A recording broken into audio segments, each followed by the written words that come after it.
الحرف الجبان في الانجليش هو الحرف اللي بيخاف يدخل في الكلمه لوحده. مامته قالت له انت كبرت خلاص لازم تتعود بقى تدخل لوحدك في الكلمه. لا لا يا ماما، انا لازم حد يجي معايا من اخواتي. قالت له لا، اذا ما دخلتش لوحدك في الكلمه انا همنع عنك المصروف. قال لها عادي، هاخد من تيتا.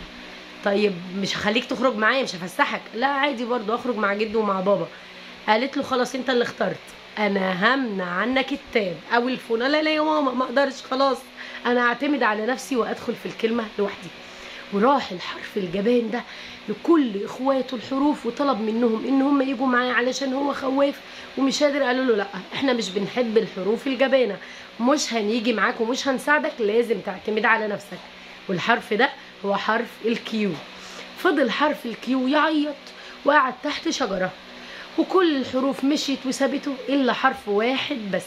صعب عليه حرف الكيو ورجع له تاني وقال له يا كيو انت صعبت عليا قوي وانا قررت ان انا اجي معاك. قال له بجد؟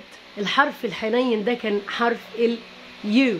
وقال له انت عارف يا كيو، ده انا حته منك، انت اسمك يو، يعني انا جزء منك، فانا اللي دايما لازم اجي وراك احميك واحافظ عليك وادخل معاك في الكلمه.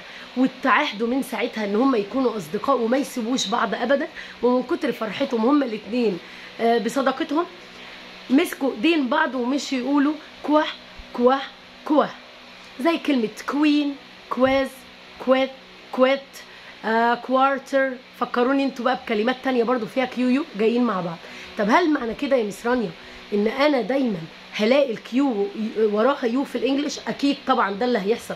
وده يخليك بقى مش لازم ترجع للميس او المستر بتاعك في ان انت تصحح الحفظ الكلمات بتاعك. لا، انت لو الميس مثلا قالت لك سمع كلمه كواز وانت كتبت الكيو من غير يو، لا اعرف ان انت غلطان، لازم تكتبهم جنب بعض.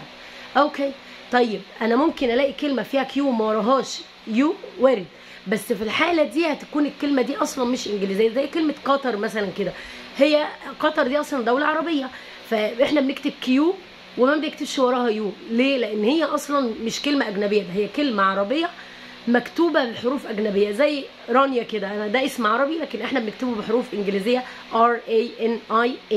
لو عجبكم الفيديو ما تنسوش دعوه حلوه ليا واحتفظوا بالفيديو طبعا عندكم، وانتظروا بقى الحرف الحرامي the thief later. Goodbye.